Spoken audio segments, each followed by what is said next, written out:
À Paris, tout le monde admire Maxime, un PDG puissant et froid.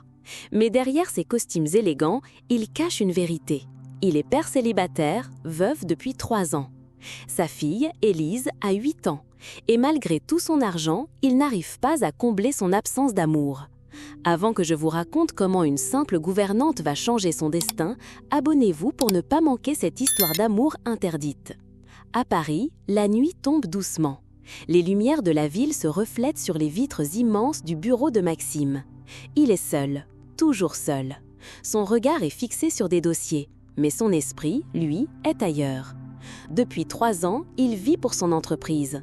Depuis 3 ans, il cache une douleur silencieuse. Il a perdu sa femme, et il ne reste que sa fille, Élise. Maxime l'aime plus que tout, mais il ne sait pas montrer ses sentiments. Ses journées sont remplies de réunions. Ses soirées sont vides.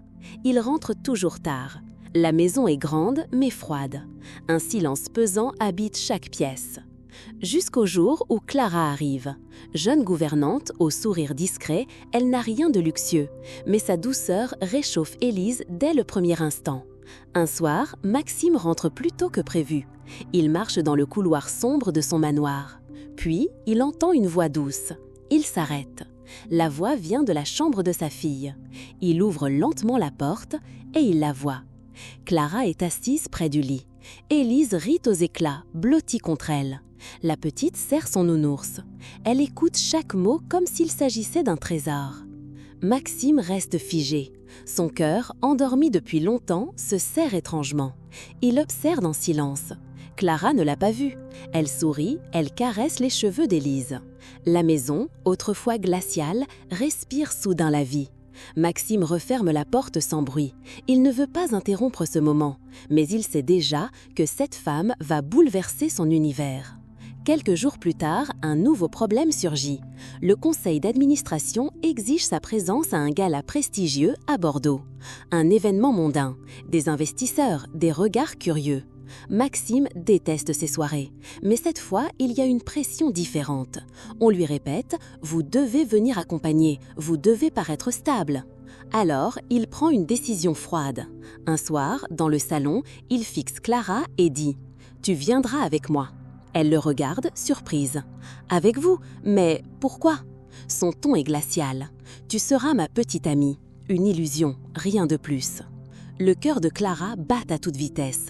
Elle veut refuser, mais son regard croise celui d'Élise, endormie sur le canapé. Elle soupire, elle n'a pas le choix. « D'accord », murmure-t-elle. Elle ignore encore que ce mensonge va devenir le début d'une passion interdite. Le soir du gala arrive. La ville de Bordeaux brille sous les lumières. Des voitures de luxe s'arrêtent devant l'hôtel particulier. Les invités descendent, élégants, souriants, pleins d'arrogance. Dans une suite à l'étage, Clara se regarde dans le miroir. Elle porte une robe rouge choisie par Maxime. Ses mains tremblent légèrement. Elle n'a jamais mis les pieds dans cet univers. Elle n'est qu'une gouvernante. Elle se sent étrangère dans ce rôle. La porte s'ouvre. Maxime entre. Costume sombre, regard glacé. Pendant un instant, il la fixe sans rien dire. Ses yeux parcourent sa silhouette. Puis, il murmure d'une voix grave « Parfait ». Clara baisse les yeux. Elle sent ses joues s'embraser. Elle ne comprend pas pourquoi son cœur bat si fort. Ils descendent ensemble. Devant l'entrée illuminée, Maxime lui tend la main. Clara hésite, puis la prend. Les flashs des photographes éclatent aussitôt. À l'intérieur, la salle est grandiose.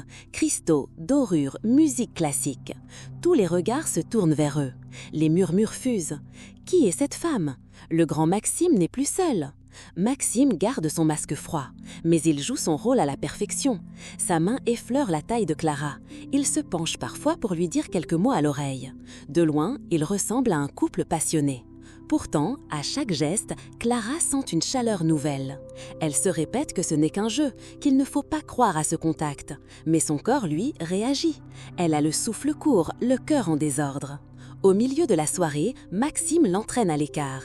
Ils se retrouvent sur un balcon, face à la ville illuminée.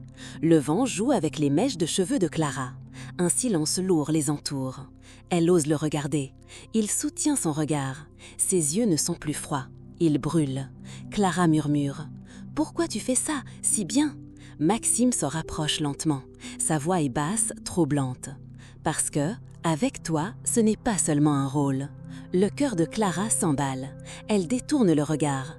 Elle sait qu'elle doit garder ses distances, mais quelque chose en elle vacille déjà. Leur faux jeu est en train de devenir dangereux. Trop dangereux. Le retour à Paris est lourd de silence. Dans la voiture, Clara garde les yeux fixés sur la fenêtre. Les images de Bordeaux tournent encore dans sa tête. Le sourire de Maxime, sa main posée sur sa taille, ses mots sur le balcon. Elle ferme les yeux. Ce n'était qu'un rôle, rien de plus. Mais son cœur refuse de l'écouter. Maxime, assis à côté, ne dit rien. Il fixe la route, mais ses pensées brûlent. Il sent encore le parfum de Clara. Il revoit ses yeux brillants dans la lumière du gala. Et cela le trouble plus qu'il ne l'avoue. Les jours passent. La vie reprend son rythme. Clara s'occupe d'Élise. Elle prépare les repas, elle lit des histoires le soir, elle essaie de vivre comme avant. Mais ce n'est plus pareil. Chaque fois que Maxime entre dans une pièce, son souffle se bloque. Chaque fois que leurs regards se croisent, elle ressent une chaleur étrange. Elle lutte, elle se répète « Je ne dois pas tomber amoureuse ». Maxime, lui, s'enferme dans son bureau plus souvent. Il tente d'ignorer ce qu'il ressent. Mais la nuit, il pense à elle. Il repense à son rire, à sa fragilité, et il comprend qu'il est en danger. Une nuit, la pluie s'abat sur Paris. Le vent frappe les vitres.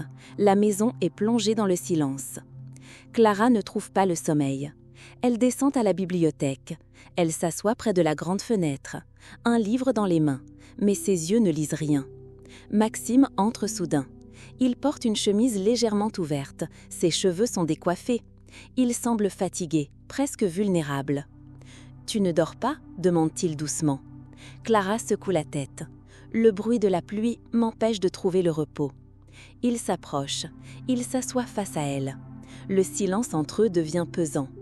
Leurs yeux se croisent. Aucun des deux ne détourne le regard. Le temps semble s'arrêter. Clara murmure, la voix tremblante. « Pourquoi tu me regardes comme ça ?» Maxime s'approche un peu plus. Son souffle effleure sa peau. « Parce que tu me rends fou », dit-il d'une voix grave. Clara sent ses lèvres se rapprocher. Son cœur bat si fort qu'elle croit qu'il va éclater. Leurs bouches se frôlent. Mais soudain, elle recule. Elle met une distance entre eux. « Non, je ne peux pas. » Maxime se fige. « Pourquoi ?» Les larmes montent dans ses yeux. « Parce que tu m'as dit que ce n'était qu'un rôle. » Elle détourne le visage. « Et moi, je ne veux pas souffrir. » Un silence déchirant tombe sur eux. Maxime serre les poings. Il veut lui dire la vérité. Il veut avouer qu'il l'aime déjà. Mais son orgueil, sa peur, le retiennent. Alors, il reste là, silencieux, prisonnier de ses propres sentiments. Et dans la bibliothèque, au milieu de la pluie battante, deux cœurs se déchirent. Les jours qui suivent sont étranges. Clara évite Maxime. Elle se concentre sur Élise, sur les tâches de la maison. Mais chaque fois qu'elle sent sa présence derrière elle, son cœur tremble. Maxime, lui, devient plus froid que jamais. Il parle peu, il s'enferme dans son bureau. Il tente de l'ignorer, de l'éloigner. Mais la nuit, seul dans sa chambre, il pense à elle. Il se revoit dans la bibliothèque, à deux doigts de l'embrasser. Et il regrette de ne pas avoir osé lui dire la vérité. Un soir, un dîner d'affaires est organisé dans un hôtel particulier à Paris. Investisseurs, actionnaires, politiciens, tout le monde est là. Maxime doit y paraître fort, intouchable. Clara, une fois encore, est à ses côtés. Elle porte une robe noire élégante. Ses cheveux sont relevés. Elle est magnifique, trop magnifique. Les regards se posent sur elle dès qu'elle entre dans la salle. Les murmures s'élèvent. C'est elle la compagne de Maxime. Quelle beauté! Clara sourit timidement, mais au fond, elle souffre. Car elle sait que ce n'est qu'un rôle, et chaque sourire qu'elle offre lui brise un peu plus le cœur. Au cours du dîner, un homme riche, séducteur, s'approche d'elle. Il lui parle avec insistance. Il ose même poser sa main sur sa mienne. Clara essaie de rester polie, mais son malaise est évident. Maxime les observe de loin. Son sang bout. Il serre les mâchoires. Il n'arrive plus à supporter cette vision. Alors, sans réfléchir, il se lève. Il traverse la salle. Son regard est sombre, brûlant. Il s'arrête devant Clara, devant tout le monde. Et d'un geste brusque, il prend sa main. Clara lève les yeux, surprise. Maxime l'attire doucement vers lui, puis, devant les invités médusés, il l'attire contre lui et il l'embrasse. Un baiser intense, un baiser qui n'a rien d'un rôle, un baiser qui dévoile enfin toute la vérité. Quand il s'écarte, Clara tremble. Ses yeux brillent de larmes. Elle murmure à voix basse « Maxime, pourquoi tu fais ça ?» Il plonge son regard dans le sien. Sa voix est grave, mais sincère. « Parce que je ne veux plus mentir, parce que je t'aime. » Clara reste figée. Elle ne sait pas si elle doit croire à ces mots. « Tu m'aimes ?» Il serre sa main. « Oui, depuis longtemps déjà, mais j'avais peur de l'admettre. » Des applaudissements timides s'élèvent dans la salle. Certains sourient, d'autres murmurent. Mais Maxime ne voit plus rien. Il n'y a qu'elle. Plus tard, ils quittent le dîner ensemble. La nuit est fraîche, les rues de Paris brillent sous les lampadaires. Clara marche à ses côtés, encore troublée. Maxime s'arrête. Il se tourne vers elle. Ses yeux sont doux, différents. « Clara, je ne veux plus de façade. Je veux toi pour de vrai. » Clara sent son cœur fondre. Les larmes coulent sur ses joues. Elle murmure d'une voix brisée.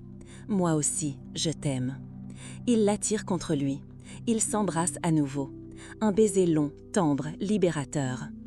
Et cette nuit-là, dans les rues illuminées de Paris, commence enfin leur véritable histoire d'amour.